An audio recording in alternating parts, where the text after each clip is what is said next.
everything that I possibly can, but most importantly, how to understand and evaluate the military transcripts. Okay.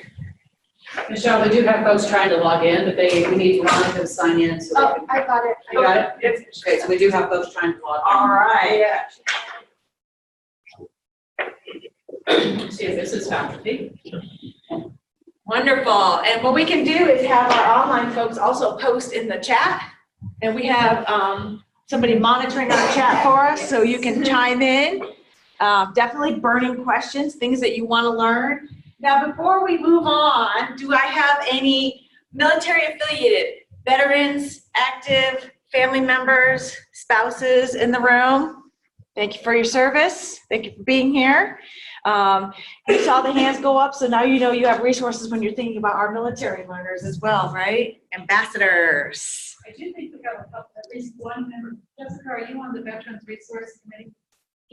Yeah, we have at least one person. We have a new going into the second year, a Veterans Resources Committee to help build initiatives for veterans. Wonderful. So we will probably see 2 or 3 of them online. So as a point of vocabulary, right, to set the foundation, you're going to hear me use 2 terms. Service member, the individual that is still currently serving, the veteran who is already transitioned. A veteran could be a year, 2 years, in my husband's case, 22 years, 30 years, right? They've transitioned. I distinguish that because when we're thinking about their credentials and their learning experience, that service member is still on their learning journey underneath that branch of service. They're still active duty, they're still training and educating. The veteran has changed jobs. Think about the branches of service as big employers. They've changed jobs and moved on to a new employer to learn under different ways or under new adventures.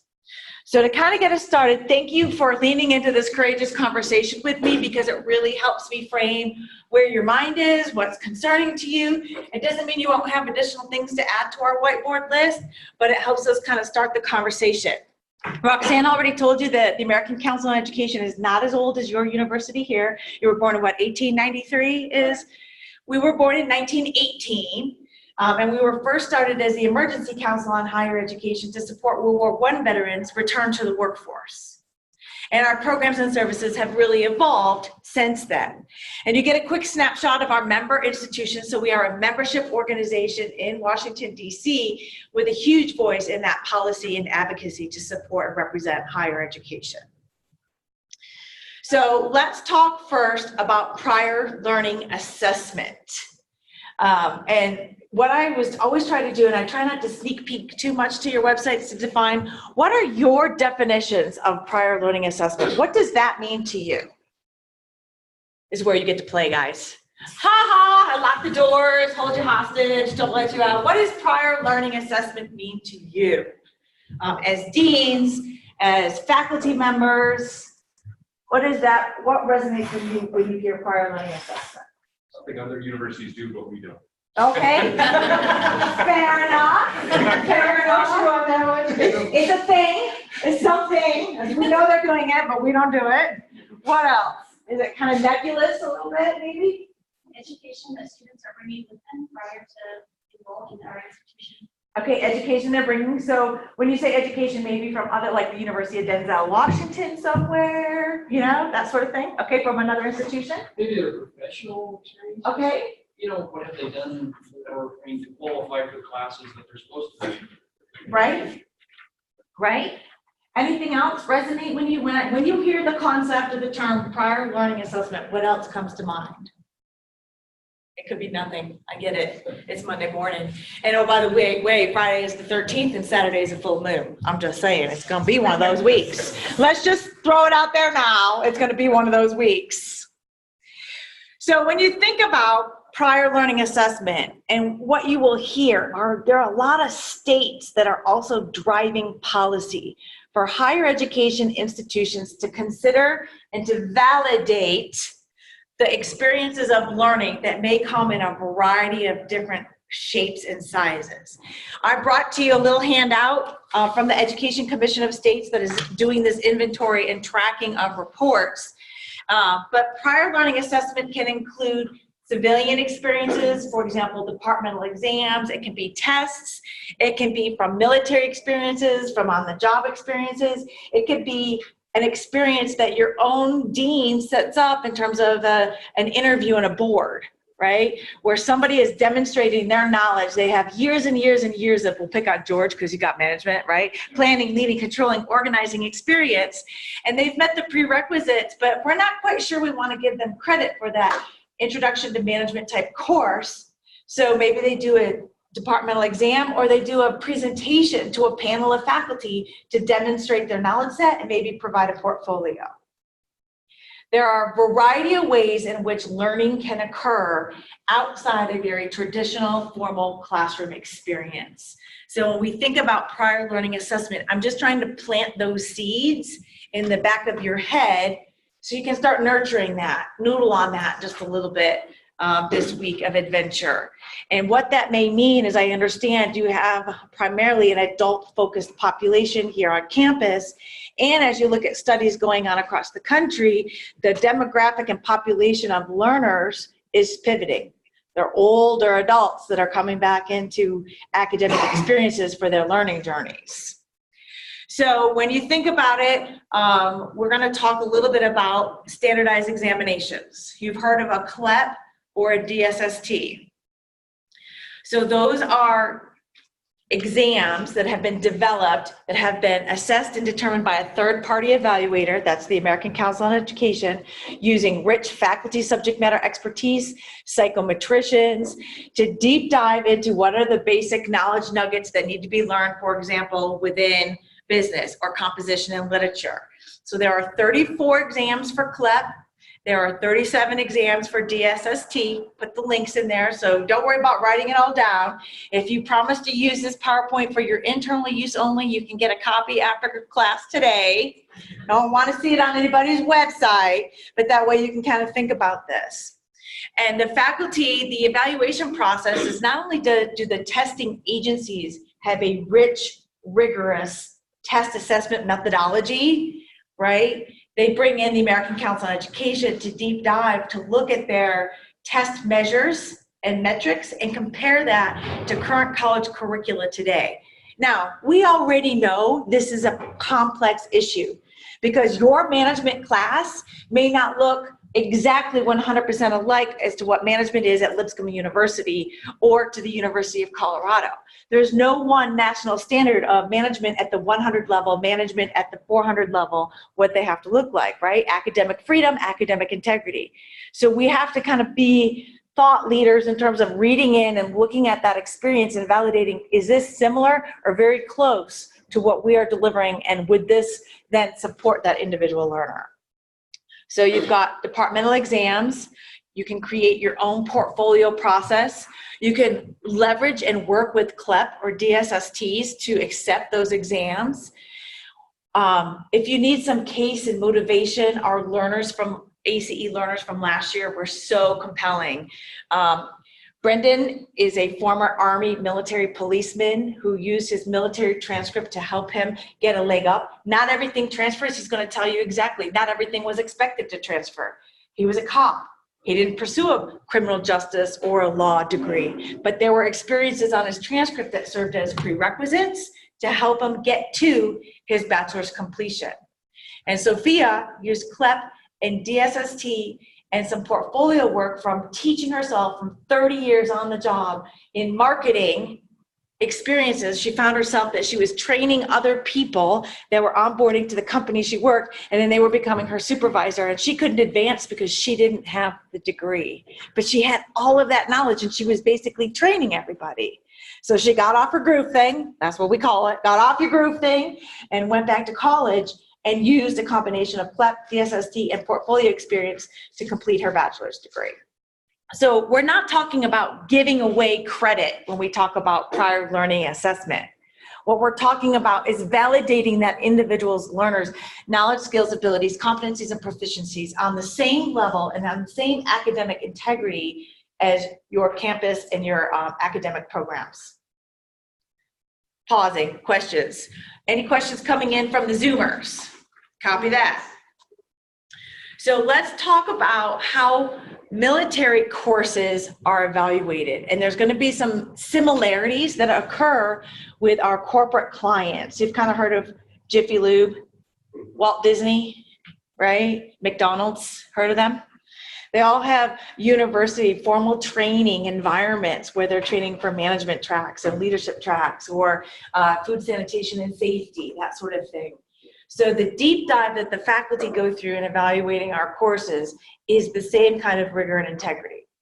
On the military side of the house, let's back up. We've got the Army, we got the Marine Corps, we got the Navy, we've got the Coast Guard, we've got the Air Force. So those are our 5 employers, if you will, that we work with to evaluate courses. And we also evaluate occupations. Those are their jobs. You just did your introductions. I'm in the library, I'm admissions, I'm a dean, right? Your jobs, your classification. So the American Council on Education is a contract with the Department of Defense to evaluate military courses that could potentially align to academic credit recommendations and to look at learning experiences for on the job that could potentially align to academic credit recommendations. And we've been doing this. The first formal evaluation came out in 1954 for courses and 74 for occupations. So it's not our first rodeo. We've been doing this for a little while. So with that in mind, not everything is eligible for a review.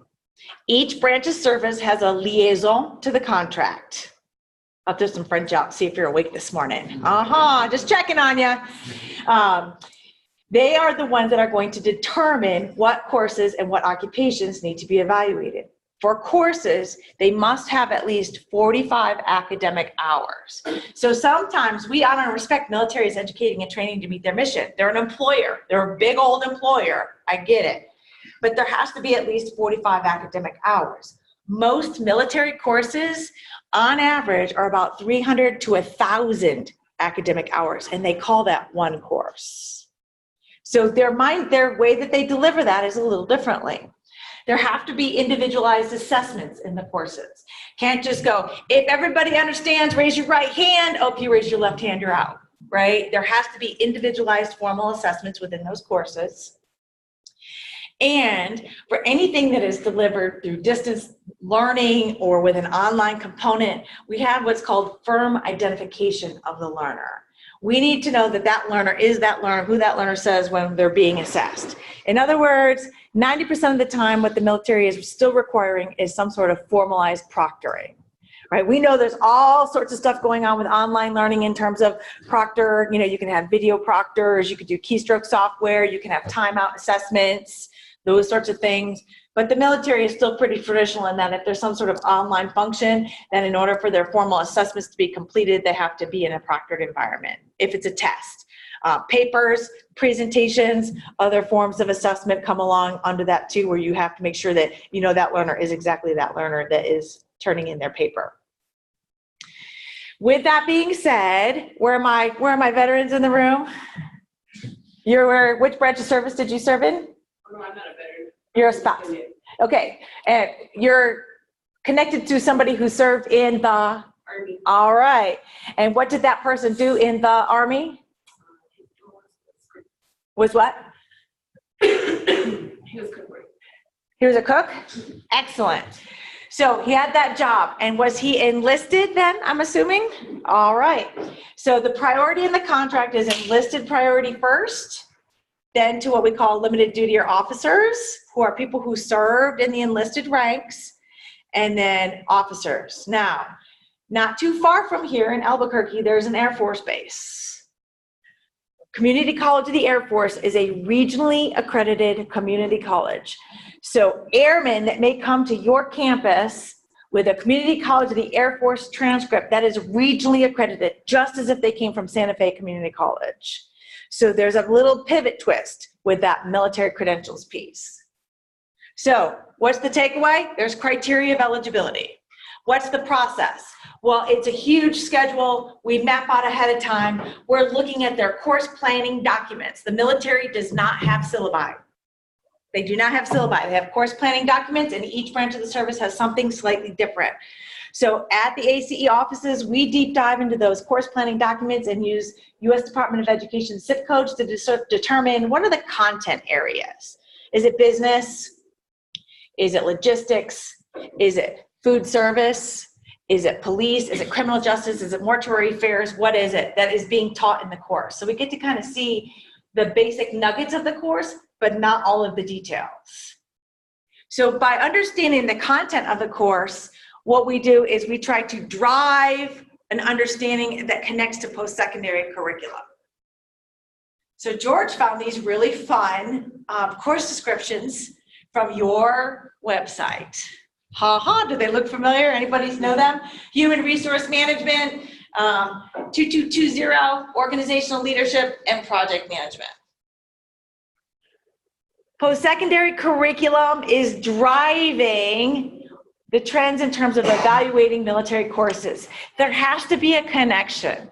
Don't give me courses from the military, I'm talking about, that may not have a connection to post-secondary ed. So we recently received some Navy barbering courses. I'm thinking, oh my gosh, barbering? Well, believe it or not, there are community colleges across the country in applied science degrees, right? Same with welding, arc and tungsten welding, barbering. These have now leveled up. They're not just vocational certificate type courses anymore. The trend in higher ed has pivoted. So we at ACE have to stay on top of what are those trends in order to do a service to the military learner and validating their learning experience through a formal course experience. George, anything you want to add to that before we move on the post-secondary curriculum trends? From the standpoint of taking credit, I did a review a couple of weeks ago with American Banking Association, ABA, and they have courses in mortgage lending and finance and financial statement analysis and these kinds of things. And one was in bank marketing. And so if you look at a college of business and you look at one of your degrees, you may not have a bank marketing course, but you may say, hey, you know, we'll take that as an elective. You've got some elective hours in your business degree, and that's been evaluated for 3 semester hours at the lower division, and so we'll take that as a lower division credit, just as an elective. So whether they come from industry or whether it comes from the military, and you know, the military, of course, has people that do human resource jobs, they do finance jobs, they do different kinds of jobs, and so some of the credit that they may have on their transcript may align perfectly with a course that you have in your degree program.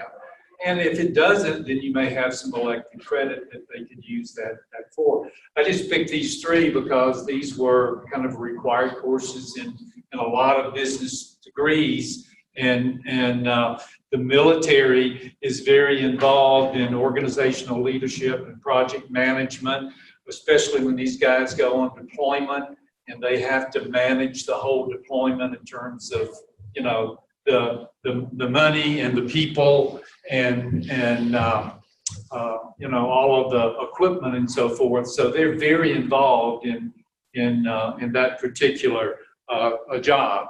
And so if you look at the credit that they can, if you look at the credit that they get, then you can find out, okay, does this apply to our degree program? And it's up to the departments or the colleges to look at the ACE guide and to read the description and say, yes, that matches up with our course. We think it's legitimate to give credit for it, okay? And so when we go on an evaluation, and of course I'm not an ACE employee, they contract with me 2 to 3 times a year, and they say, hey, we've got you know, a review we want you to serve on, and so I'll go and serve on that review.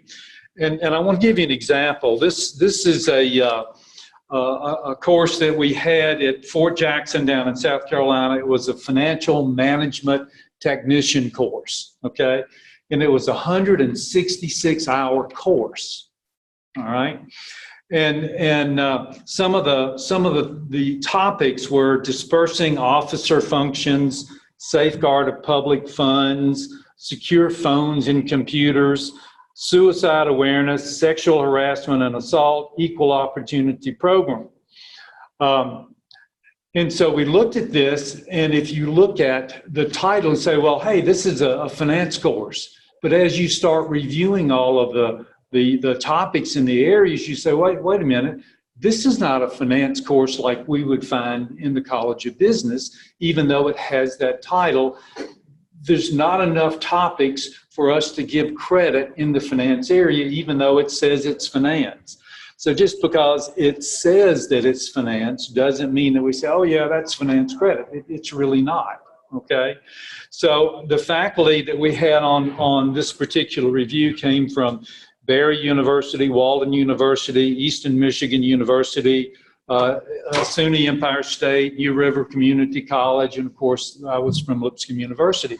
So we looked at this course and we say, hey, it's a great course, you're learning a lot, but it doesn't have anything to do with finance, and we're not going to give you finance credit, okay?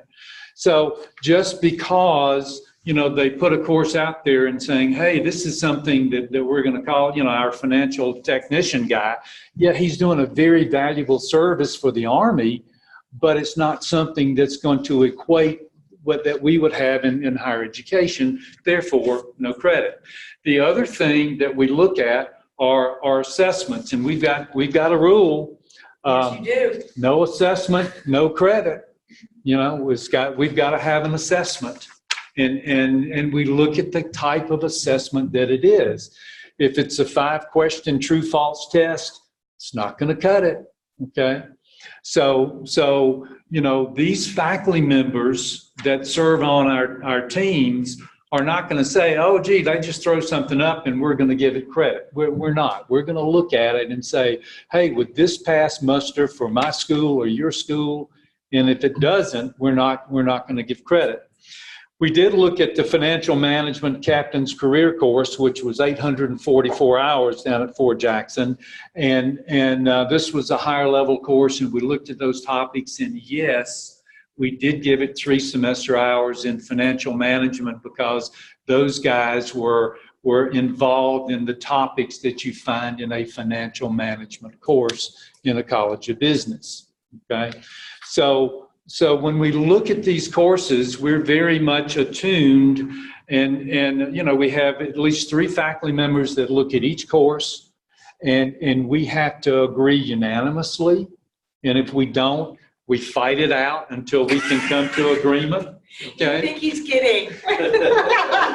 It's a friendly fight, but I mean, it's fine. And we have, you know, people from different schools, different regions, 2-year, 4-year, and so forth. And of course, everybody thinks, well, at my school, we do it exactly the right way. I'm not sure about your school. You probably don't, but my school is perfect. Well, every faculty member thinks that. And so that's why we get in fights, because, you know, we all know that there's no one thing that's going to be perfect. So that's why we look at those things. We look at the materials, and on the little picture on the left, you can see the materials that they lay out. More and more with the military, we're finding the stuff is on computers. So we're spending a lot of times on computers, and their, you know, more and more training is on the computers, which is good. But sometimes they have just books and books and books that we have to look through. And it's not like the typical syllabus that we would have or that you would have at your school, where you can say, hey, here's the syllabus, here's what we do. A lot of times, you know, their programs of study, we have to search through it to find what we need to do a good evaluation.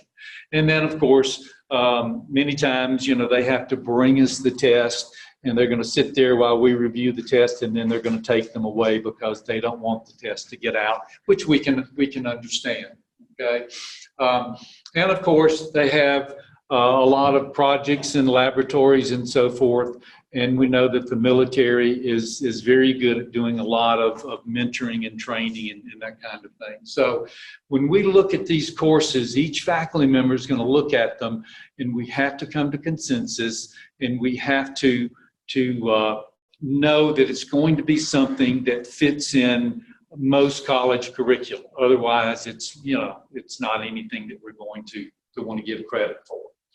So the military instructors, we know that Most of them do not have PhDs like we do, and you say, well, gee, if they don't have a PhD, can we give them credit? And the answer is yes, because these people, most of these training instructors and so forth are the subject matter experts, and they really do know the information and know how to get it across. And if they don't, then they don't get to be an instructor. Okay. Now, I've been a dean of the College of Business at 2 different universities, and I know that just because a faculty member has a PhD does not make him or her an excellent teacher. We all know that. Okay. And so same with the military. If the guy cannot get the information across, then he's not going to stay that training instructor, and they will find someone who can. But these people are the subject matter experts. Okay. We look at the Bloom's taxonomy because we have to pick, when we're evaluating these courses, is this a vocational credit kind of area? Is this something we would find at a 2-year school, the first, 2 years of community college? Is this something we would find at the upper division? Or is this graduate credit? And some military training and other courses do get graduate credit. Okay, few and far between, but there are some. Okay, so the vocational credit, is not going to transfer to most 4-year schools. Okay, your lower division will, upper division will. So most of the time we're dealing with lower and upper division, but we're looking at that Bloom's taxonomy to make sure that if it's at the very lowest level of Bloom's, we're not giving it upper division credit. That's not going to happen. Okay, so when we look at those learning objectives, we're going to say, okay, where do those fit on the Bloom's taxonomy? Is it lower level stuff? Then it's going to get lower division. Is it upper level stuff? Then if the assessments are good and the program's good and the material fits, then it may get upper division credit. So faculty members look at that, and they're not just giving it away. Okay, so we deal in whole semester hours. We don't deal in fractions or, quarter hours. There's semester hours, 1, 2, or 3 typically is what we're dealing with. Okay.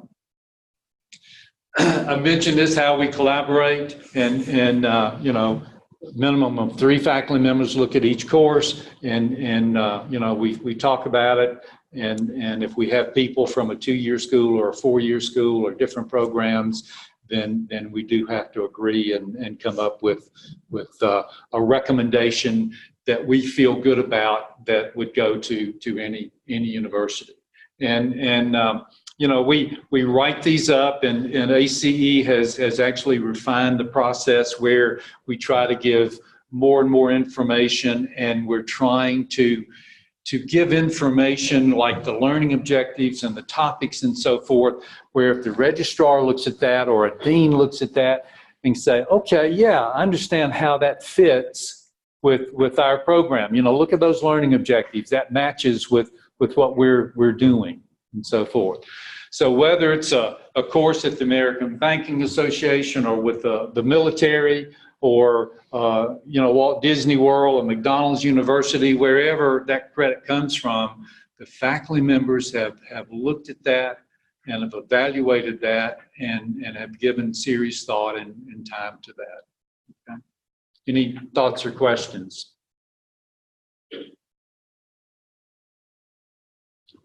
Seems pretty straightforward.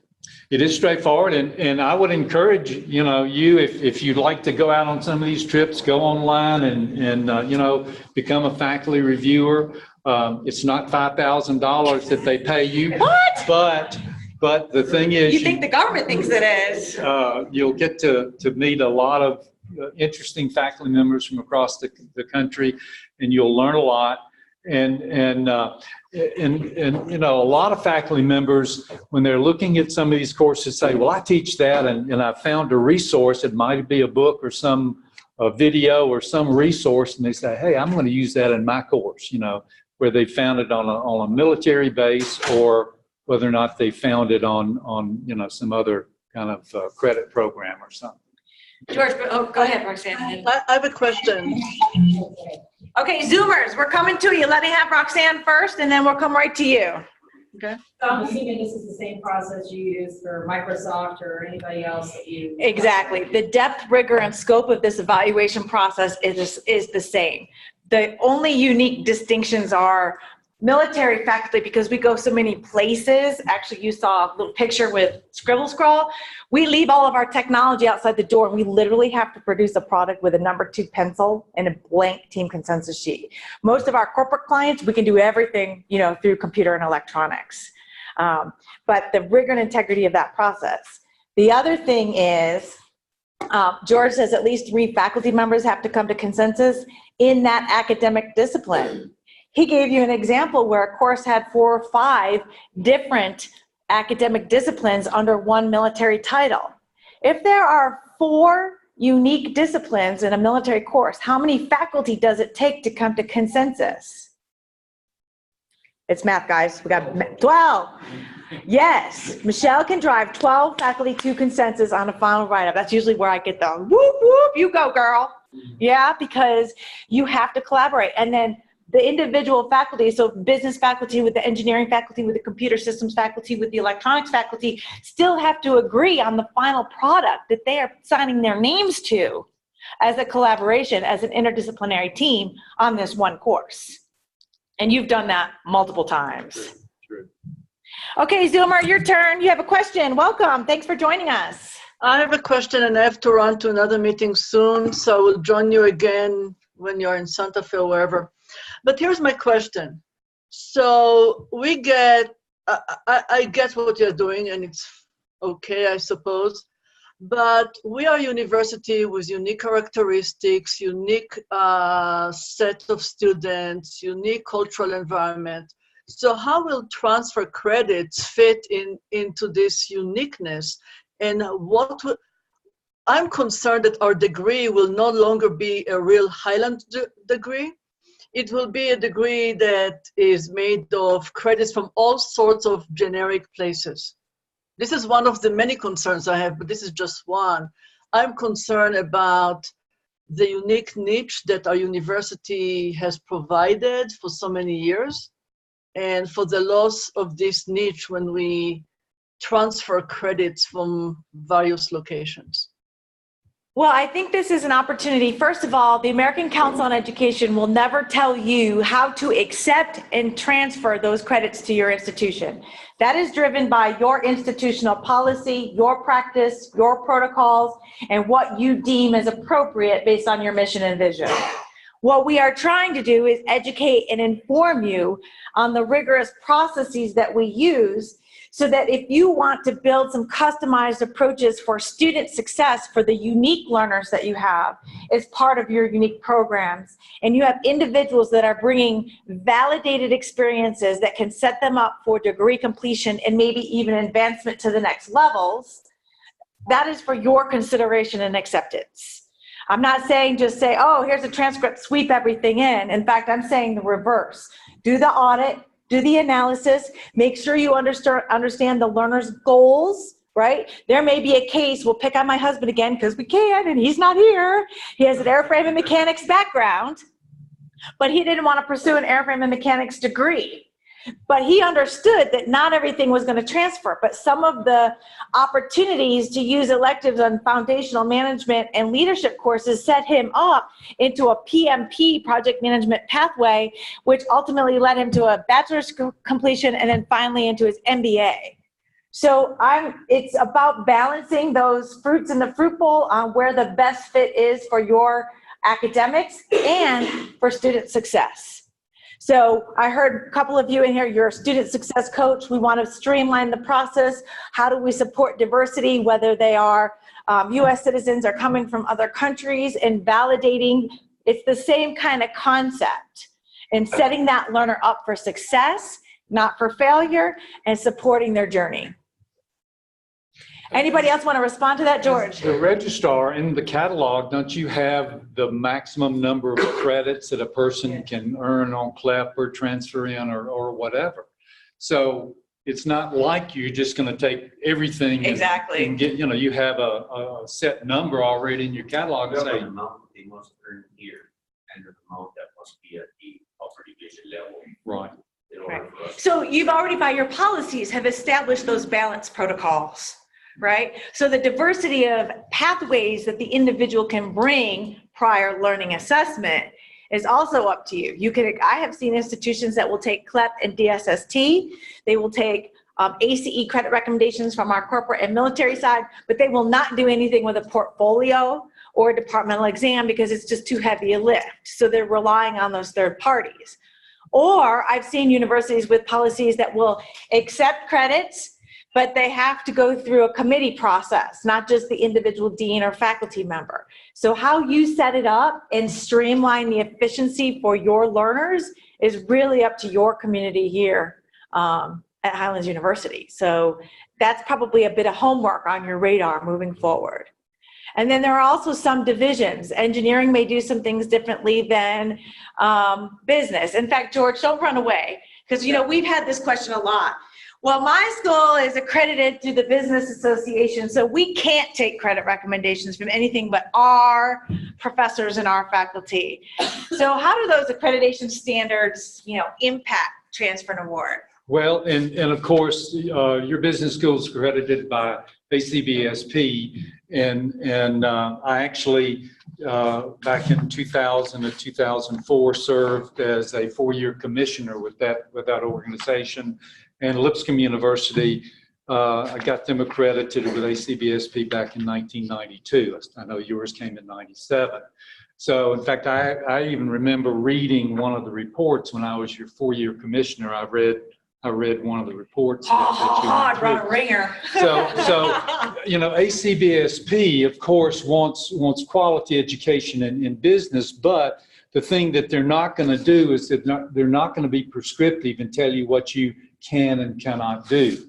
So when we look at their standards and their curriculum, then of course they do have policies, and one is, of course, they do allow for flexibility in defining quality, and they want to make sure that if you have a non-traditional program, that you have defined how that quality in that non-traditional program is being maintained.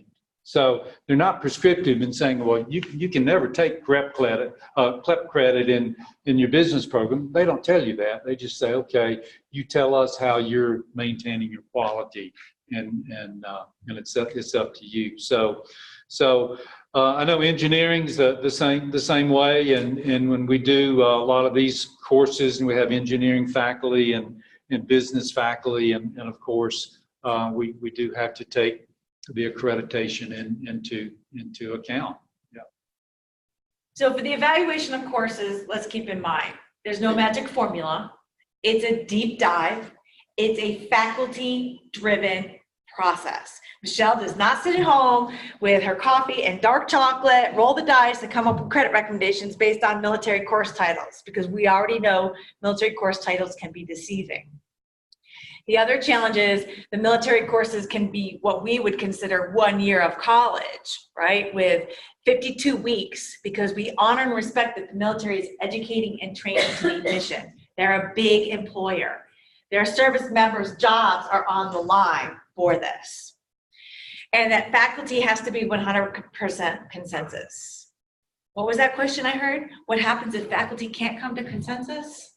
Did I hear that question? Oh, good. I got a hand in the back. Yeah, I have that question. First of all, I'll take the course away from them and put them all in timeout. Have them take a break from it, literally. Just take a break. That's what I do. Yep, exactly. Revisit the next day. Sometimes we'll have other faculty who are not in that discipline engage in dialogue, so an interdisciplinary approach to that conversation. There was only one time I actually put a faculty member on a plane and sent him home. He was screaming at me and throwing things at me, and that's kind of like the line. I can take a lot of yelling and shouting. I've had a lot of colonels and shiny star people, dress me down because I don't like the results of their evaluation. I'm going to still stand up and stand in front of my faculty and protect the rigor and integrity of their work. And then, long story short, what he didn't share was there was something personal going on that was really distracting him. And as a result, he could not focus at the mission at hand. And so he apologized later. And then we had another faculty member come in and take his place. So rarely do we not come to consensus. If we have to bring in another team, we'll table it. What happens typically is, and this was a course at Fort Lee, it was a mortuary affairs course. There's not huge programs across the country in mortuary affairs, but there's a handful. So the faculty got on site, they started deep diving and realized, oh my Atlanta, there's a lot of criminal forensics in there. That's not part of a mortuary affairs curriculum program. So they did as far as they could. I didn't bring anybody from criminal forensics. Worked with the service so that we could evaluate it using a secured SharePoint site, got criminal forensics and the mortuary affairs, but we couldn't finish the review on site because I didn't have the right faculty, so we tabled it. Then, once we got all of the right faculty in place, finished the review a week and a half or so later, marched on. But we will not have faculty who are not teaching in those academic areas make a credit recommendation outside their discipline of expertise. That's an important takeaway. So my foreign language faculty are not evaluating business. Business is not evaluating music. Now, they may be there because there's some planning, leading, controlling, and organizing within their courses, the way they structure it, but in the subject matter expertise of expectation. Does that help a little bit? Other questions about how courses are evaluated? Anything from Zoomers? Dun, dun, dun. Okay, be thinking. Everybody shared with me this morning, except for our Zoomers. I'm sorry we missed you on that. You got out of it. What is something you have learned on the job above and beyond any formal training that you had for it? So think about it. What is something that you've learned in your job that you had no formal training for? That's a hard one, right? Today does not count because you're serving as a sponge, right? Pick something else. What's something you've learned on the job? Management skills. Management skills. What else? De-escalation skills. De-escalation. So personnel management, supervision, HR, mentoring. Okay. What else? Teamwork. Right? We throw that around. We're team. We do teamwork. We collaborate. But what does that really mean, right? So we had to learn how to move that. What else? I know some of you are like I am, went to school BC before computers, right? So a lot of, I had Smith Corona, and I had a young colleague say, a Smith Corona, wasn't that a beer? I'm like, it was a typewriter. What's a typewriter? Okay, you just picked up an extra collateral duty, that's all I'm saying. So think about it, all of those other things that we learn. We might be a subject matter expertise in finance. I am not. I've learned more about capital expenses, amortization, and depreciation in budgets than I ever want to learn in my entire life. I can't take a finance class, I confess, or a CLEP exam, but I'm on my way to learning a whole lot more about that, right? How about data systems, interrelational databases, or marketing, because we're all thrown into the marketing and the communication pieces of our campus. Who are we trying to speak to? We're writing flyers and program brochures, right? Some of us may have had formal training for it, and some of us are being dragged along on the side. So the learning that occurs on the job, when you stop to think about it, reflect on your resume a little bit, is complex. And some of it might have the right depth and scope in order for you to successfully pass a course. You might have to take a look at that management that you talked about and look at a management syllabus and go, I know this, I know applied management. I might have a little gap in some theories, right? But I know a good chunk of what's going on. So for our branches of service, we evaluate the jobs for the Navy, the Army, the Marine Corps, the Navy, and the Coast Guard.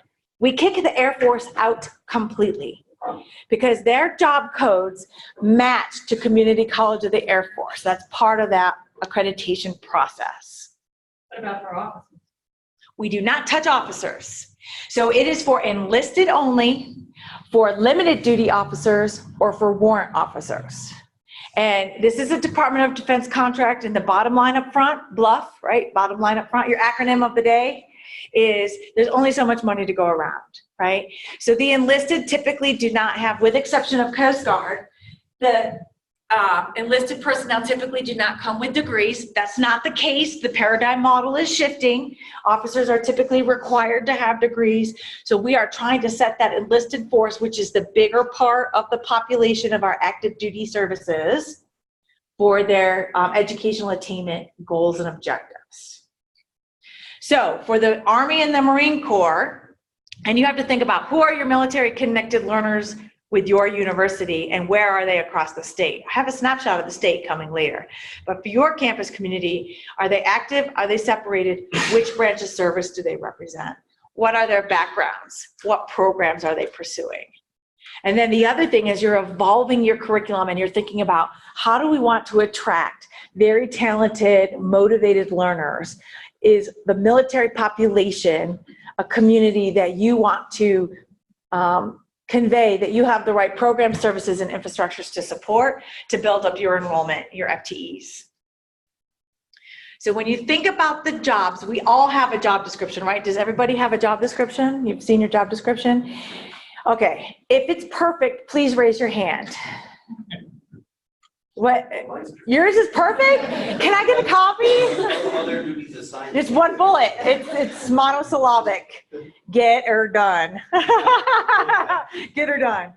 So each branch of service has their job codes, and then by pay grade, E1, E2, E3, E4, E5, E6, E7, E8, E9, right? That's the enlisted paths of progression. Now, we did not print all of these handouts that we brought for you today. You're gonna get a huge email blast, right, Roxanne, if I understand? And there's a tool in there called Enlisted Paths of Progression that compares the services so you can kind of see. So typically, as somebody is progressing in their rank, they're achieving more experience. So in their job at that pay grade level, we're looking at what the branch of service wrote for their job descriptions. What are the job duties and expectations of every electronics technician at the E4 level in the Navy? Right? Across the board, there's a standard. Now, are these job descriptions perfect? No. But some services do a little more in-depth analysis on these job descriptions, and some services, Army, Marine Corps, are more like, and get it done kind of thing. They high-level bullets. So the faculty get to look at these job descriptions. You won't have any stories to tell? I Like do. one day Yep, at Fort yep. Leonard Wood? Well, I've got two I want to tell. Actually, one of the Marine guys, we were having an occupational review, and it was before it started, and I asked the guy, I said, what's your job? What do you do? And he said, our job is to carry around $1 million cash in a backpack. And I said, well, what do you do with it? And he said, well, you know, if we accidentally blow up somebody's house or shoot somebody's goat in Afghanistan, he said, we take the money out and we pay them. And he said, that's our job. And I said, well, I don't think we can give you any credit for that, but, you know, nice job. Security, first response. Okay, we did an occupational review with the Coast Guard, and the faculty came from Purdue University, Maine Maritime Academy, Hudson University, Alabama A&M, Embry-Riddle, Montgomery College, Florida Institute of Technology, and we were doing warrant officers, and these were naval engineering and aviation engineering people. And the warrant officers kind of fill the gap between the enlisted people and the officers. And these guys and ladies are the subject matter experts, okay? So they really know about naval engineering. I mean, if anything goes wrong, they know how to fix it. Well, I'm a business guy. Why am I there? Well, I'm there because they aren't learning anything in their occupation that has to do with engineering because they're already the experts, okay? So it's not likely that they're going to get any credit based on what they've learned because they already know it all, okay? But what they are getting credit for is what they've learned and how they are managing their teams. And when they manage their teams, they are mentoring, they're leading, they're directing, they're you know, the leadership, the project management, all of these management things that are going on And that's what we're there to evaluate, to see what have you learned on the job that we can basically take those skills and give you credit. So, they'll tell us, well, the jobs that we've learned, the skills we've learned are communication, both written and oral, computer skills. And, we used to give credit for computer skills, but not really anymore. We expect people to come in with that. It's embedded, okay? yeah. Project management, safety management, they're experts in hazmat, mentoring, leading, managing, training. I mean, these are the kind of topic areas that we look at. And so we say, okay, we know you guys have been on the job, most of them, 15 to 25 years, been in the service. And so these guys are not only the subject matter experts, but they are really getting the job done, especially when there are deployments or whatever, okay? We did the same with Quantico with the Marines, the aircraft maintenance, both rotary and fixed wings, and we had faculty from lots of different places, and we were looking at the staff sergeant, the gunny sergeant, E6, E7, E8, E9, the master gunny sergeant. Here again, 15 to 25 years of service, and so they are, as they go from E6, 7, 8, and 9, they are managing larger and larger groups. And so can we find them some credit based on what they've learned on the job over 25 years? And the answer is yes. And we can pretty well document what they've learned and what they know. So the occupational reviews, you want to Go ahead, you're on a roll. How the occupational reviews go is that we have a team of faculty members, and they're going to be, of course, business faculty for the management and all that. But we're going to have technical people there too to see if there is any technical credit that they can get. Most of the time it's not, but we want those guys there too.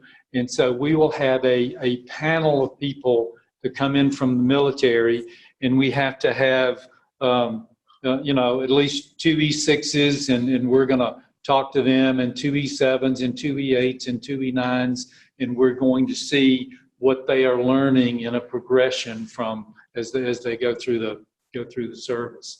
And so these gentlemen and ladies are quite impressive in terms of their knowledge and skill and what they've learned. So here again, faculty members have to collaborate, and we have to agree on what we're hearing and what we're feeling that these people have learned on the job. And it's not that this one guy is outstanding, so based on him alone, we're gonna, we have to say, is every E6 expected to be able to perform or do this? And it has to be kind of across the board. Occupations are a little bit more difficult than courses because it really, we really have to listen and learn and find out what these people have learned on the job. But we know we're all learning things on the job, and if that can be documented, then there should be credit for it. At the same time, they're starting with those foundational documents of the occupation requirements by that branch of service and using that as the benchmark and the stone to lead into these panel discussions and these interviews. So we're not just going in willy-nilly making an assumption that every E7 in the Marine Corps supervises personnel. Sometimes there are distinctions based on that job category code. Aviation maintenance may do things differently than the logisticians than the School of Music. So we're very attentive to what are the job duties and expectations by pay grade or skill level. It's less measurable than courses, as George said, but it's still faculty driven and it's collaborative. So as I zigzag on my magic broomstick across the country, working with colleges, universities, systems, states, and policies, I see everything. Some institutions will accept the credit recommendations for military courses, but not at all from occupations. Some accept both. Some will accept the credit recommendation for occupations as kind of a reinforcement. So a military learner may have a credit recommendation from a course in management and then have management credit in his or her occupation experience as well. Can you bundle that together and align it to management, or are you just sweeping it in as gen ed and calling it good? So again, your institution has to determine how you're going to massage this. In your neighbor to the north, yes, my state of Colorado, legislation has been driving the academic institutions to get moving and to make some decisions on accepting the use of ACE credit recommendations, military credentials, prior learning assessment in general. So across the state, we had a big launching state, colleges and universities from all over, faculty from all over, have a conversation to understand the rigor and integrity of the process. But then they've been working with faculty summits in terms of the business faculty are getting together and looking at things and documenting that for their institution and clarifying that on their websites. Georgia State of Tennessee has been doing the same thing, only the state of Tennessee wants those institutions to report it up to their Tennessee Higher Education Commission so that they can document that in a database. So I gave George a cape, and he's been flying around Tennessee to work with different institutions talking about the review process to help faculty understand what they're looking at and then documenting potential alignment to curriculum. And then what happens is it catalyzes the conversation of, okay, well now our community colleges need to have discussions with our four-year institutions. What's the community college doing? What's the four-year doing? Are we duplicating efforts, sabotaging one another, right? Is the community college pulling down 300, 400 level credits to meet an associate's degree requirement? And then when the time the learner gets to the four-year, they can't reuse that credit for a baccalaureate pathway. So conversations need to occur. And that's just the complexity of 2 plus 2s, right? Moving forward, transfer credit. But before we move on, questions about the occupation review process. It's very different than that course review. I guess when you're looking at this, in the military, I'm making the assumption that Right. in the military. Oh, soy lo So I'm making the assumption in the military that when you go from E6 to E7, whatever it is, that you're fully vetted. Somebody has looked at these criteria to say that you can do an E6 job, now you're going to be qualified for an E7 job. In the real world, business out there, sometimes what you see is that in businesses, somebody is just in a job, kind of siloed for years and years and years, doing that job, but maybe they're not doing it. Maybe they're really not doing that job, to the qualifications that we're talking about here or that you're talking about in the military. How do you handle situations like that? So, great question. The American Council on Education at the current time does not evaluate civilian jobs per se, right? So we evaluate formal training that a corporate client may have, right? Through different training, again, Starbucks or Jiffy Lube or bankers or whatever, the FAA, we're evaluating the actual courses and we're evaluating testing. We have not yet started the journey to look at, let's pick on linemen, electronics, apprentice, journeyman, master lineman, to look at occupation evaluations, because the very point is that the military, there's a requirement, there's a consistency, there's a protocol, there's occupation standards. For the Navy and the Coast Guard, there's promotion and advancement exams to move from the E4 to E5 level that the faculty get to see. For Marine Corps and Army, there's boards and there's packets that have to be put together in order for that E6 to advance to E7 that the faculty get to understand and see how that process works. So we're looking at how do we evaluate learning in the civilian, again, let's just put a twist on it, right? Civilian world in those jobs. Who has what parameters? So lineman, apprentice, journeyman, master, are there federal standards? So if you think about project management professionals and PMP driving a national examination that is required to, set across the board. So in terms of skills, somebody brings you a resume and says, I'm a critical thinker, I've got good management skills. That's for you to deep dive and decipher what that means. Now, working with Credly and Acclaim, there are some new taxonomies on digital credentials and badges. What is critical thinking? What is project management? What is leadership, right? And these taxonomies are being vetted throughout the different workforce industries. So you think about healthcare having critical thinking skills, that's one set. What does that look like in comparison to critical thinking for aviation, in comparison to critical thinking in food service industry or hospitality management?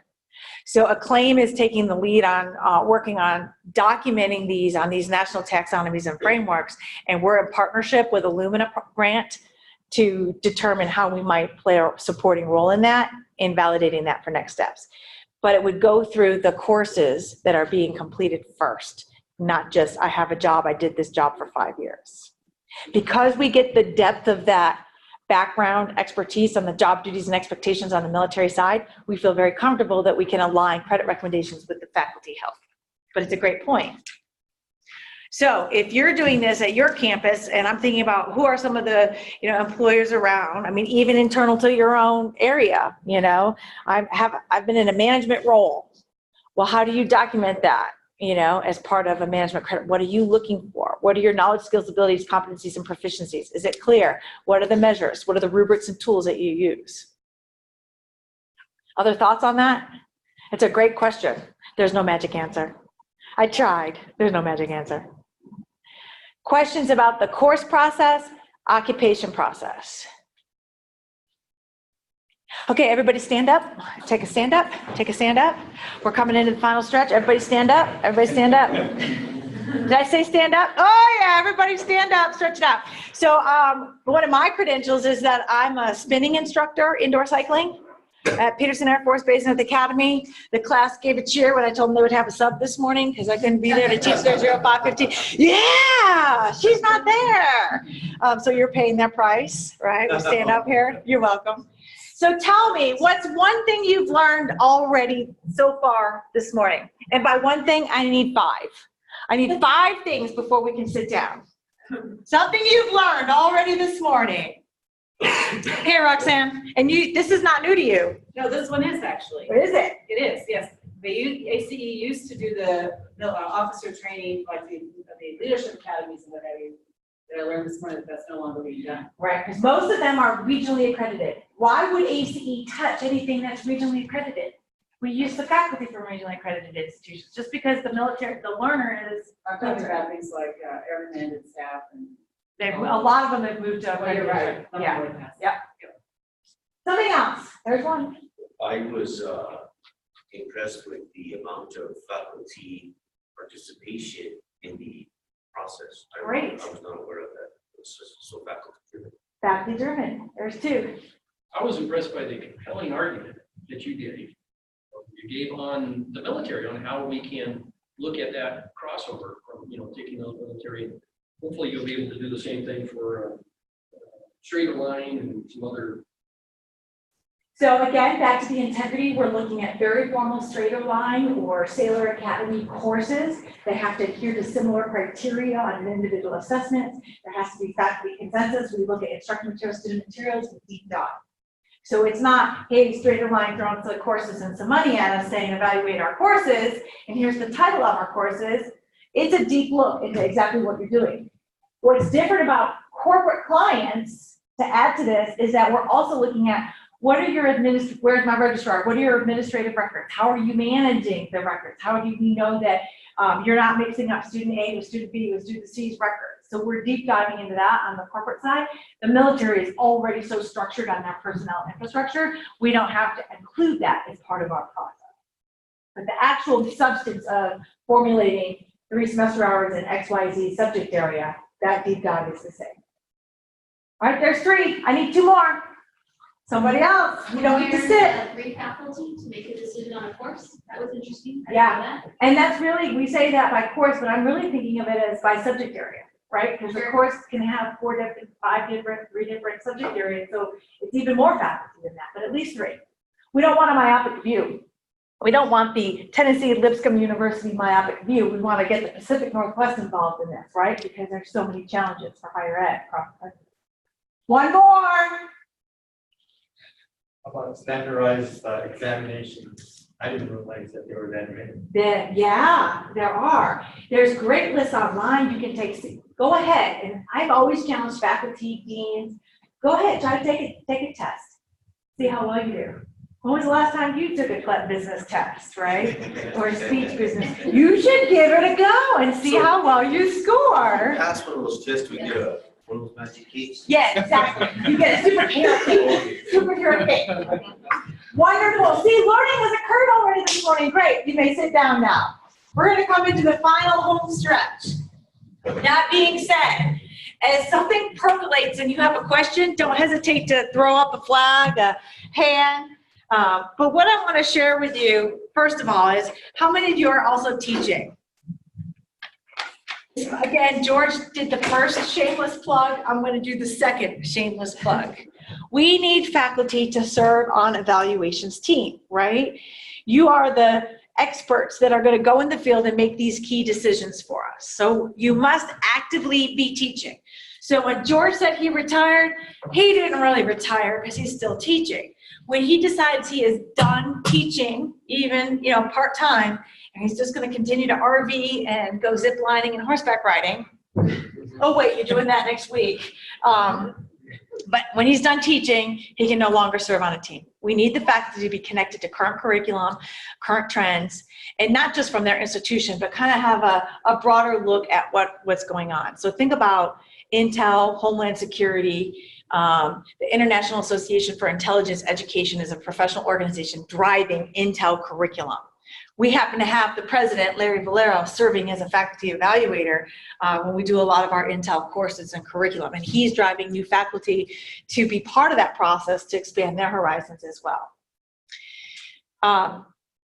We do pay for your travel. We pay you $500 a day for your honorarium in the field. It's not $5,000. Good try. This is a DoD contract. We handle a lot of logistics, so we give you a corporate code to make your flight arrangements. We tell you when to arrive, when to depart. Most of the time, you don't have to do any driving. We give you the detail of when to show up in the morning and be ready to get in the van. It's AIS, ass in seat, we're leaving. But I think, George, you would say, why do it? Well, I think I mentioned this. You get to collaborate with a lot of faculty members from around the country, and you get to see from an education process what's going on in other worlds, whether it's a corporate client or military, and you can't go on one of these trips without learning things. And I think if you want to grow and even the courses that you're teaching, find your resources, this is a way to do it. So I've got great friends that I've made over the years, but I've also learned a lot in terms of what's going on around the country in education, which made me not only a better faculty member, but a better dean to learn what's happening around the country. So it's a broadening experience, and it's fun. I mean, you get out of your normal job for a couple of days and get to travel and see what's going on in different places. It's priceless. It's fun. We've had faculty write grants together, right, on projects. We've had faculty make pivots in their careers, right? Mm-hmm. I've had faculty ask me to write letter. They've had to sneak personal leave and get subs to come out and join a review, and then they were up for tenure. I wrote a letter for their package as part of their community service, and all the committee wanted to talk about was that experience and evaluations. So there's a lot of rich ways to kind of engage faculty in the process to be ambassadors, maybe not necessarily to always travel or get in the field to do the reviews, but to be on the receiving end, to support the consideration of that. So quick at a glance on the screen for fiscal year 18, we're closing up, right? Fiscal year 19 or fiscal year 20 coming along the board. Subject areas pretty much run the gamut. Probably the only area that we on the military side don't need would be Montessori education, right? But then again, there are days I wonder, just kidding. So we need all different kinds of academic areas. So questions about faculty serving in the field. What you're going to get a flyer is one of your collateral handouts that are going to come to you as a PDF. It shows you how to sign in, log in, set up your account. And then we train you, and then usually the faculty on their very first review are going to be buddied up with a mentor. I can tell you till I'm blue in the face how the review works until you touch it with on-the-job experience and deep dive with another faculty as a support. I can't expect you to do anything more than that. I mean, I don't know. We've talked to the faculty about how can we better train faculty to serve in the field on the reviews. Well, each branch of service is different. And then each schoolhouse, like off, main campus is one place, but off-campus locations are different. Each locations are different. So you just have to experience it and learn. You do not have to have a military background to serve as a faculty member. In fact, I prefer they don't, because sometimes you bring that military, well, when I was in 15 years ago, we did it this way. Well, you need to look at what we have right here, right now, today, moving forward. How many of you have actually seen a military transcript? All right, they're hiding in the corners.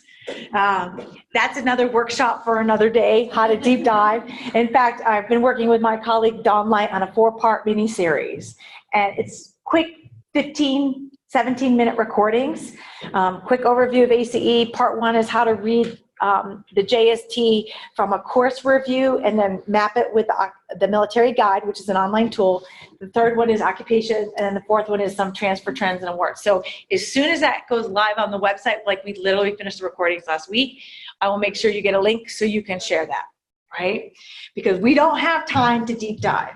What I've brought you is a tool that kind of deciphers for you the different sections of a transcript. The Joint Services transcript, what's really important, is still owned by each branch of service. The Army, JST, Marine, JST, Navy, JST, Coast Guard. They own their own data. They own their own student data.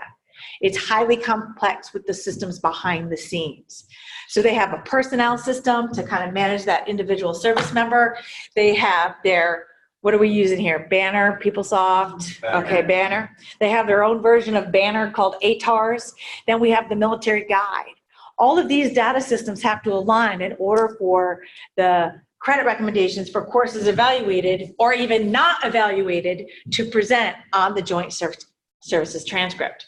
And it's more than just the name of the course, the date of completion, and pass. It gives you a little bit of description.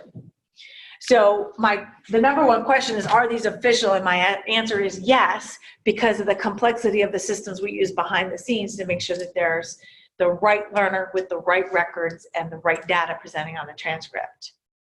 ACE does not own these transcripts. We provide the quality assurance and quality support and help each branch of service with that. Now, Air Force. Why is there no Air Force transcript? They have their own community. Whoop, whoop, they have their own community college. Extra credit, front row credit. So this, I would invite you to explore during the next conference call when you're really just banging your head against the wall, is the military guide. This is the repository. So a transcript, even though it's longer than a typical university transcript, it is not as robust as what we make the faculty write up for us and what we call an exhibit. So you can take a military transcript, look at the ACE identifier that we have assigned to it, because military numbers their courses, we have no reason why. It doesn't make any sense.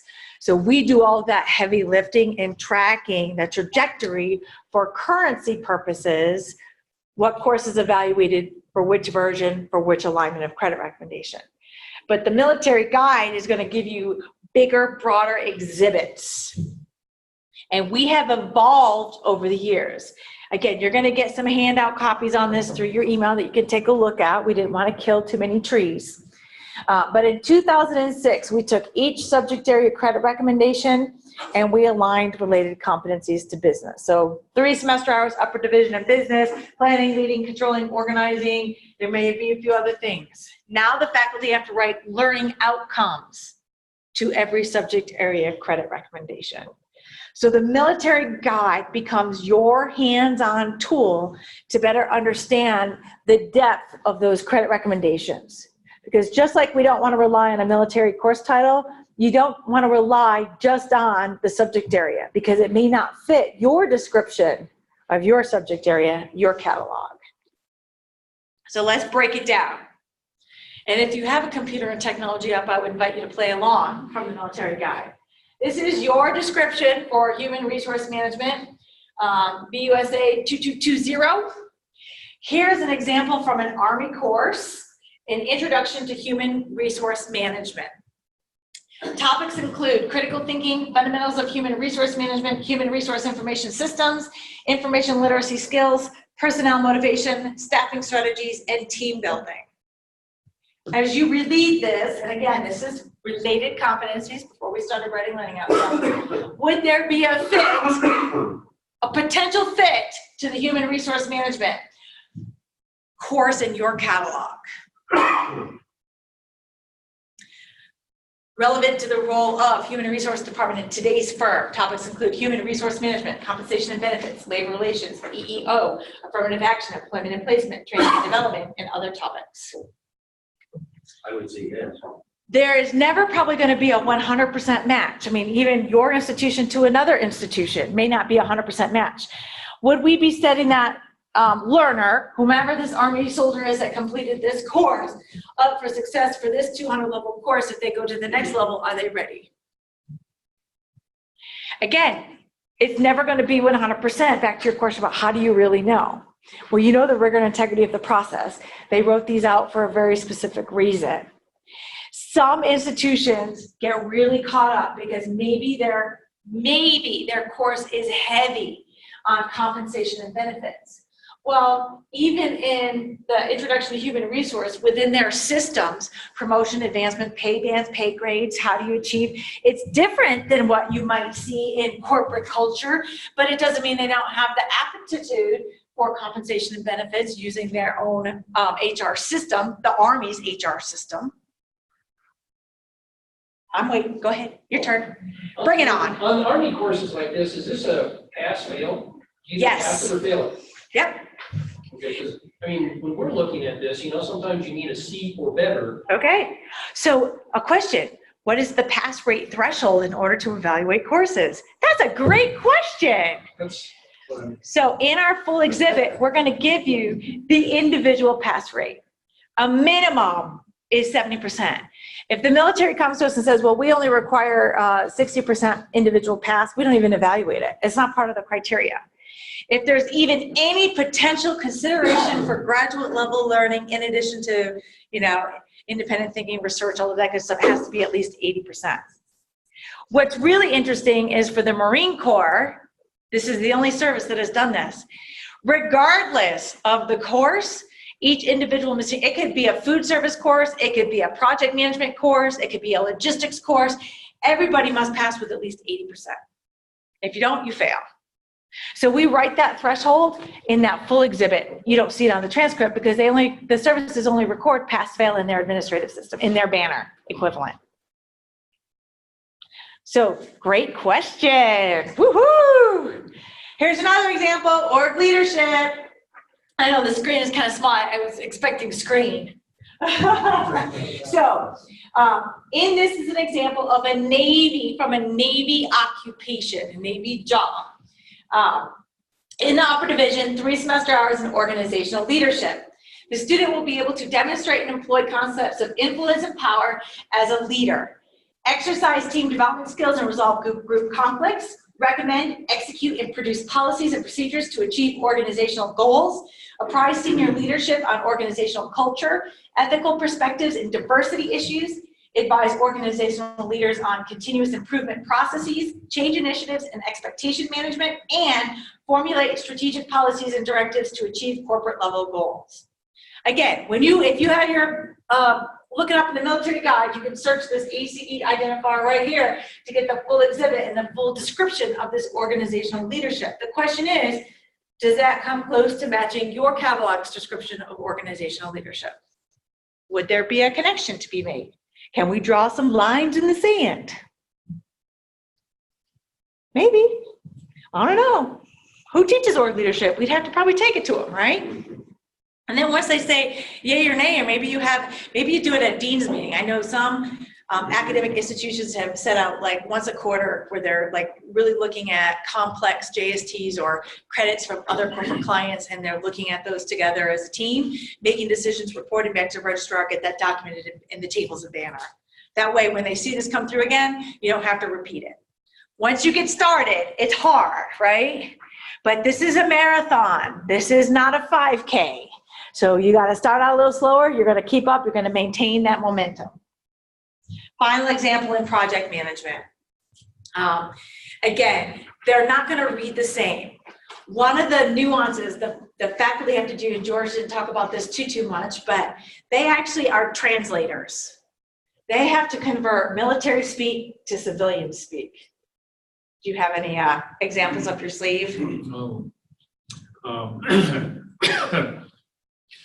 Well, I know one of the things, the military, they use initials for everything, acronyms for everything. And so we have to take all of those out, and we do have to use college language. So we do have to interpret and put it in terms that a registrar or a dean or a faculty member can understand. And I know at Lipscomb, we have about 200 military guys and ladies in attendance there.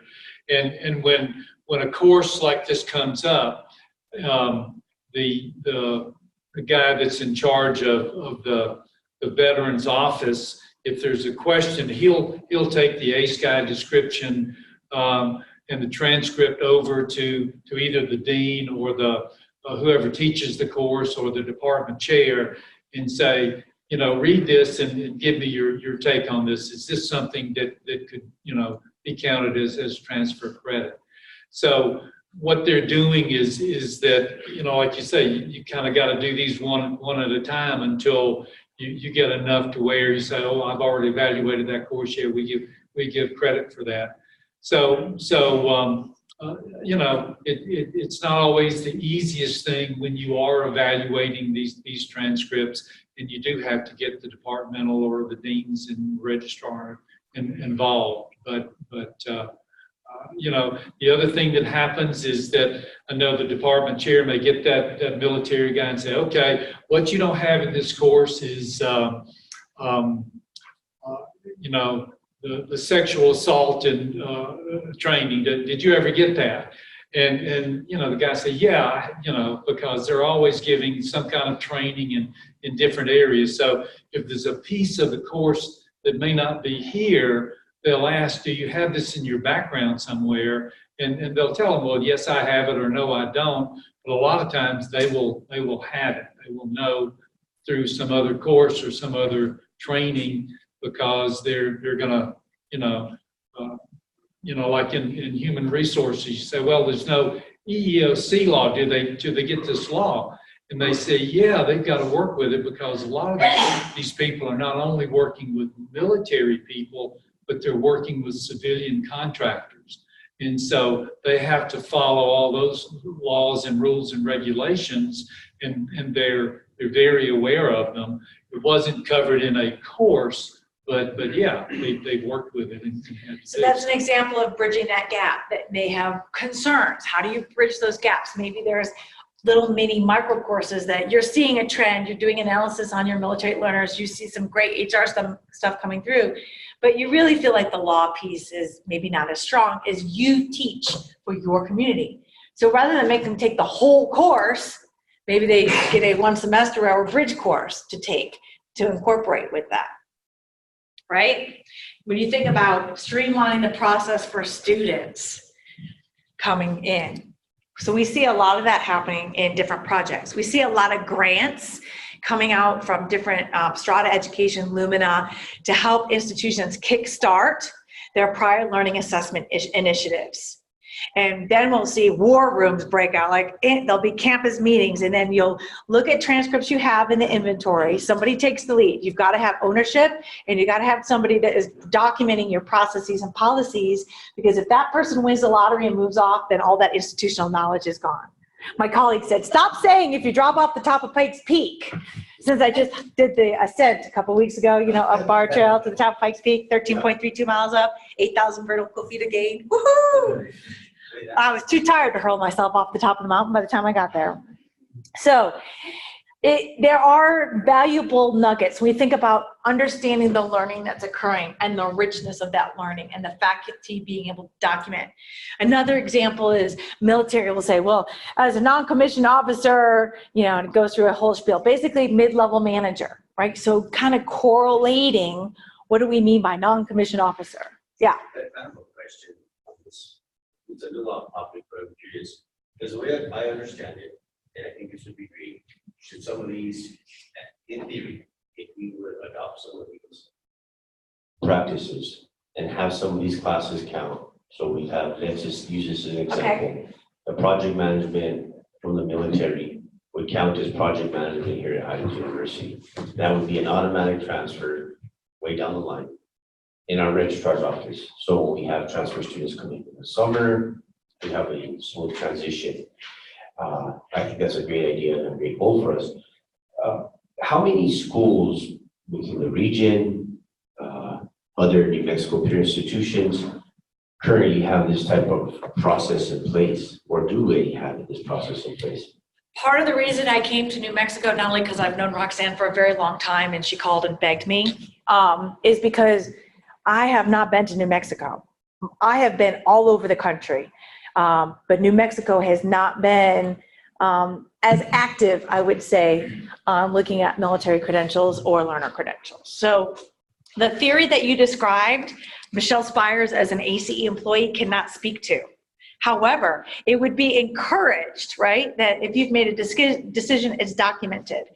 So I think one of the other questions you had is, how frequently are courses evaluated? Well, each branch of service is going to determine their operational tempo. Marine Corps, for example, is every 3 years. They do curriculum reevaluations every 3 years. The Army is somewhere between 3 and 5 years on their operational tempo. The Navy is going through a huge, massive change called Sailor 2025. They're deconstructing and reconstructing all of their formal military education and training. The contract says, if it hasn't been evaluated in 10 years, we end date it. So we do a very extensive registraring process where we're looking at the course, we track with an ACEID, we give it a version number, basically what you would do to align to your college catalog so that the curriculum is properly aligned. So in theory, if you're going to go down this pathway, once you've been making those decisions, somebody that can kind of lead the charge, maybe it could be a task force, could be a team, it could be student veterans who want to champion next steps.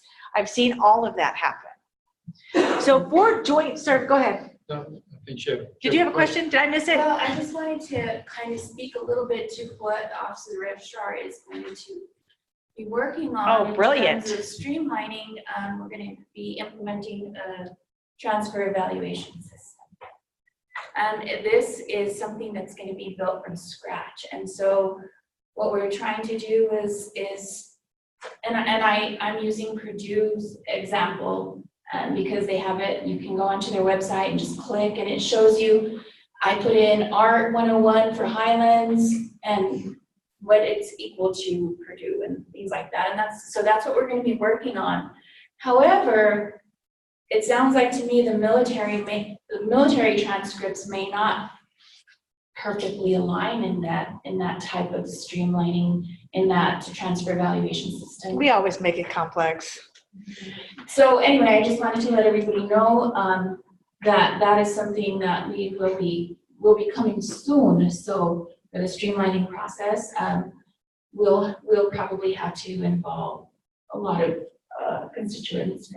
And in part 4 of my mini webinar series, I demonstrate models, Ohio, different systems, different universities. So you get, before you make decisions, maybe I'll offer up some resources that you can take a look at so you can leverage best practices that might work for you. So Benito, to your question, this is Roxanne for anybody who's on Zoom land. There are about 1,400 institutions nationally who have these as standard policies. So about half the universities in the United States adopt prior learning assessment in a variety of forms. They're Exactly. not all the same. Nope. They are all very, very different. So this is not unusual. Given where the market is in terms of enrollment growth, Enrollment growth is coming in two sectors right now in higher education: adult degree completers and graduate programs. If we do not consider some of these options, we are not going to get that 325,000 students who have some degrees, some college credit in their back pocket in the state of New Mexico. New Mexico State has created a new division, NMSU Online. They hired a dean. They're going for that target population. We've got to start thinking a little differently. In New Mexico, I was in Colorado when we worked with CAO and ACE to really push this as a statewide initiative. And it didn't take that long. And it really came with things like this, workshops across the state, so that institutions could sort of hear what we need to be thinking about. I think the key is we have to be open and flexible if we're going to bring those students in, but we need to make sure that we retain the academic quality and rigor that we want for our program. And that gets to what the faculty and the departments are interested in taking. The military piece for the transcript is actually not that difficult once we get through it. But it expands beyond that. Think about Doña Ana, and I always use Las Cruces Police Department. My son went through it ages ago. And it's worth 21 credits to Doña Ana Community College. We don't take those 21 credits right off the bat. He has to transcript it with Doña Ana and then transcript it to us. Why can't we do what Doña Ana is doing and evaluate police academies and fire academies and trainings that happen officially at our own institutional level? We should be able to do that. We have faculty. Do it jointly. And that can do that. Why do we have to wait for him to go to Doña Ana to get it transcribted? And he's going to another institution rather than us, because all he has to do is submit his transcript to that institution, and it's in New York. And you probably know what I'm talking about. All he has to do is take the transcript from his training, and they have converted it, and he'll have his associates in about 6 weeks. One of the things that Lipscomb University is doing and other schools in Tennessee is that there's software that's been developed, and they've actually put it on the website so that a military student or really any student can go in and they can take their community college transcript, their joint services transcript, and they can plug in, the courses or the credits that they've gotten from transfer and from the joint services transcript.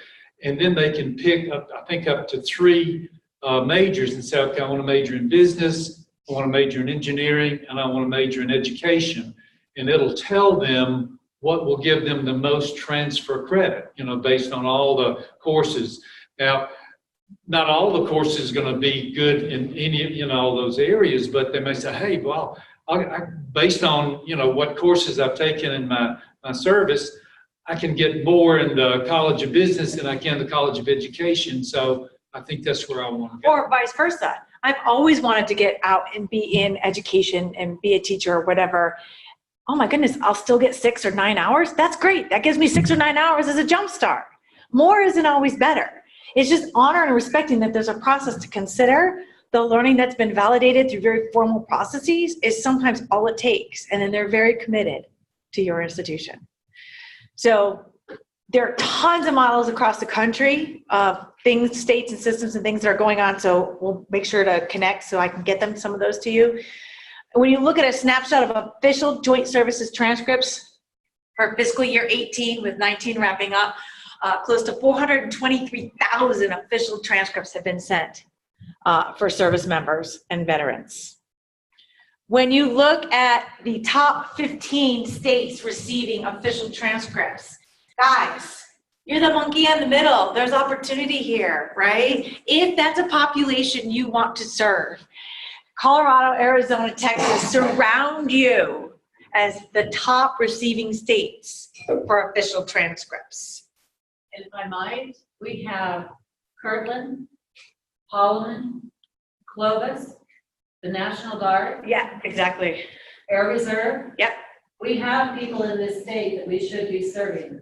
And I will tell you that the folks that are here in New Mexico, they're not predominantly using New Mexico institutions. They're going to UMBC. Externally. They're going to Colorado State. They're going to Arizona. They're not using New Mexico institutions because, as you said, Nobody is using these processes. So I was just in Utah having the same discussions with institutions across the state about what is prior learning assessment. Utah wants to attract more individuals to the state of Utah to live, work, learn kind of concept. So as we're tying all of those facets together, why come to New Mexico to live, work, learn? Well, maybe you don't want to tell people how beautiful it is here. I get that because, you know, I'm from Colorado, but at the same time, think about where your mission and your vision and where you're trying to go. So here's a snapshot of official JSTs. This is not by institution, for the entire state of New Mexico for fiscal year 18, fiscal year 17.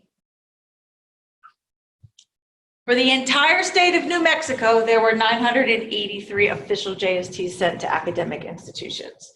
The language on the transcript is separated, so that means the veteran, the person that has already transitioned. Look at that. In comparison, I made the assumption that these numbers were going to be flipped. I thought, oh, well, New Mexico is going to have a huge, in proportionate, separated population of transcripts. I think your point, Roxanne, was right. It's about your guard, your reserve, right? The population's coming in, moving forward. I was actually surprised to see any Coast Guardsmen at all, but they exist. I don't know where they are. Okay, there you go. One's here. But it's an opportunity, and there's been a little decline from fiscal year 17. As soon as I get 19 numbers, I can send those out. That doesn't close until end of September. But it's just a snapshot, and it's just probative for discussion. There's no judgment. This may be perfect. This may be where New Mexico needs to be. I don't know that. Only you as the academic institutions and your consortia of institutions know where New Mexico wants to be and needs to be. So we've been talking about this, the complexity of transfer and transfer credit and processes.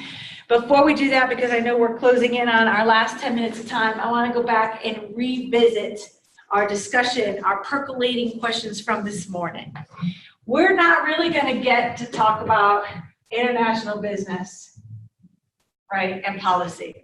However, as you're thinking about some of the cultural experiences of our military connected learners, even from some of our corporate clients, you may see Marine Corps, for example, cultural awareness as part of their requirements because it's part of their career progression as they start knee-high to a grasshopper as an E1 moving through. It's not validated in learning in their formal course until the E5 level when they complete the course, but it's going to happen.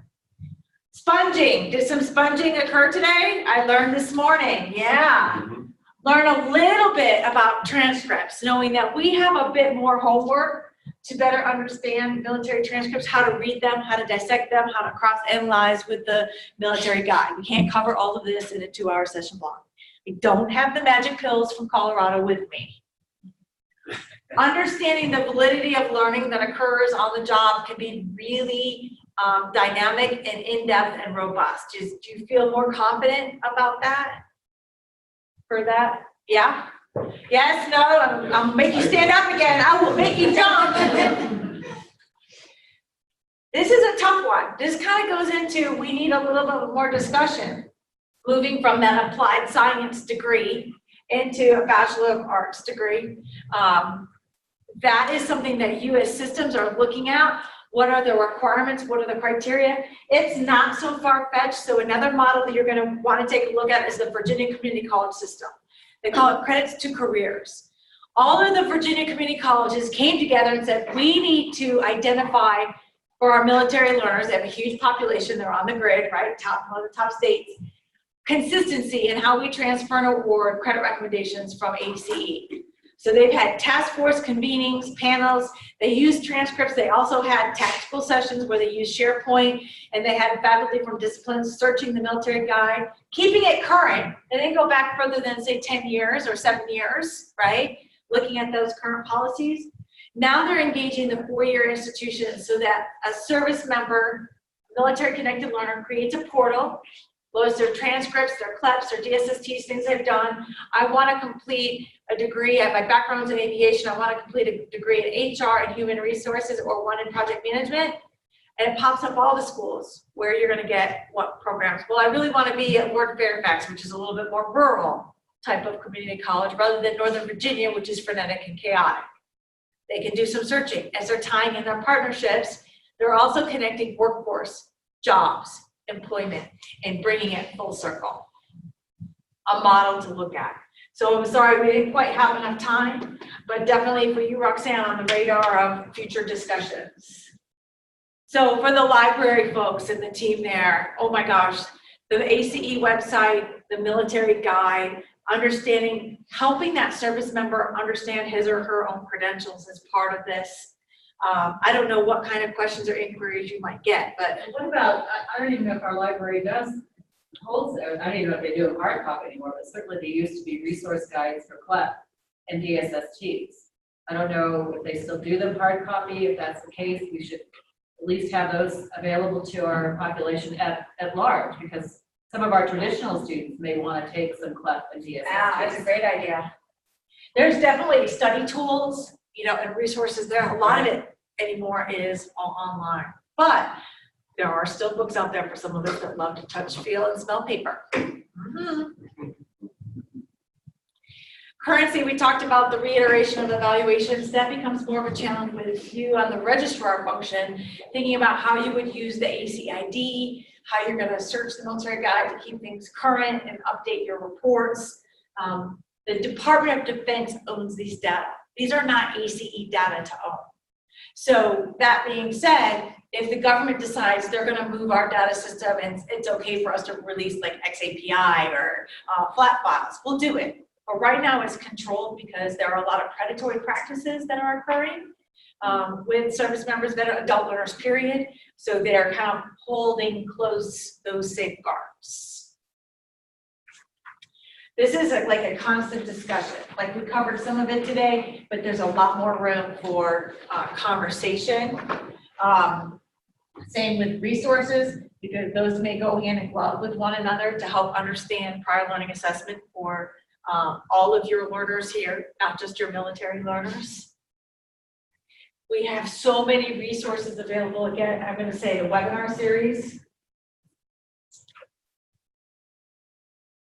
And there may be a need for us to have another conversation with a maybe micro webinar conference call with some other state systems and models to, you know, borrow ideas. And again, not enough time to deep dive into this. You guys had lofty goals for me today, and I didn't have lofty enough time to execute. So when I was in Wisconsin, we did a day and a half. Yeah. All day in the morning, like the rigor of the review, breaking out some ideas, researching policies, half day in the lab, pulling transcripts, learning how to search the guide, learning how to run queries and download index level reports. It doesn't happen overnight. You're on a journey, right? So there's going to be ups and downs as you're moving forward.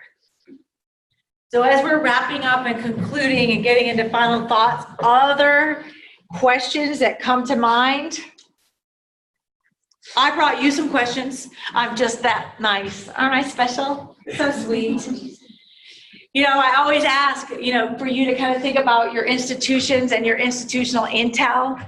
You know, what are the web resources? Are they clear? How are transcripts handled? At what point are decisions made for prior learning assessment, whether it's military, non-military? What are the staff succession plans? Who knows how to handle this, right, in terms of a business process workflow? Are there any state requirements? Are there partnerships we should be looking at? What do you know specifically about your military learners for your campus community? What programs are they bringing? Are they active? Are they separated? Are they E2s? Are they E9s? Right? What do we know about them? What programs do they want? And how are you tracking the data? Lately, data is the four-letter demon word, right? Yeah, I need data for that. Show me the data. And it's really telling and helping inform your processes and your practices.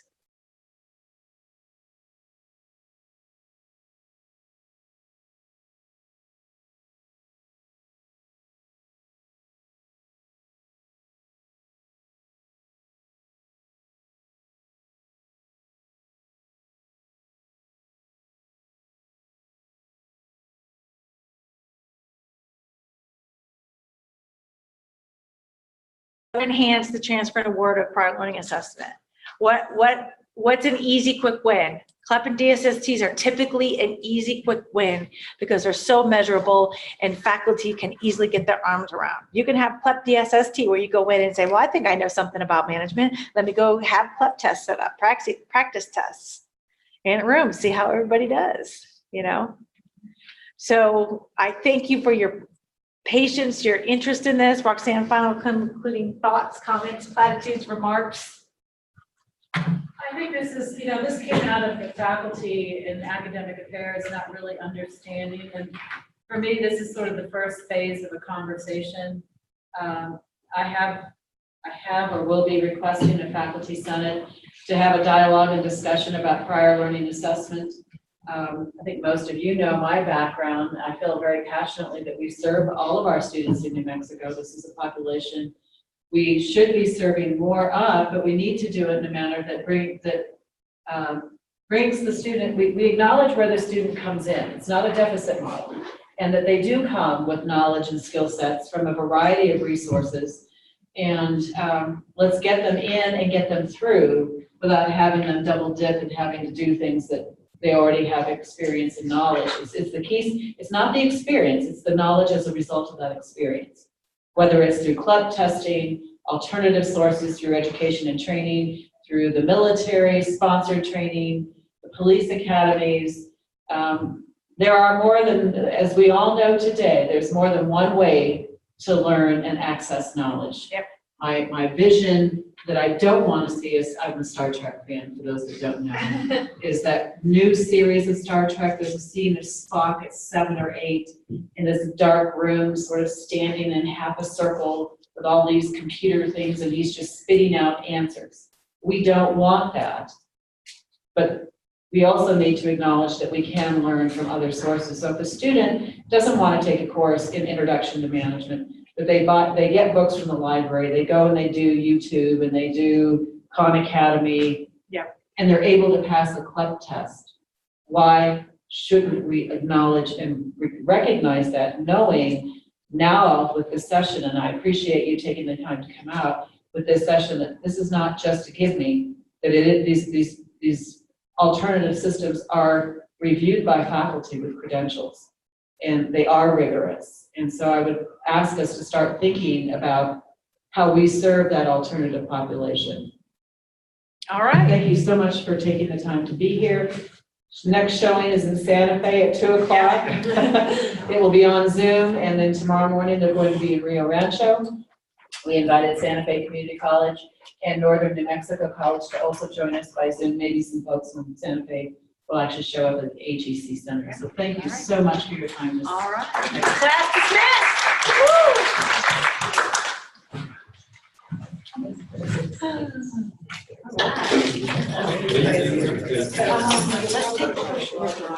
Let's take the handouts.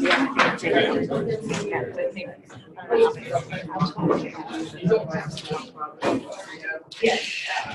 So, yes. And then the stickers should all be ready for us. Great. Thank you.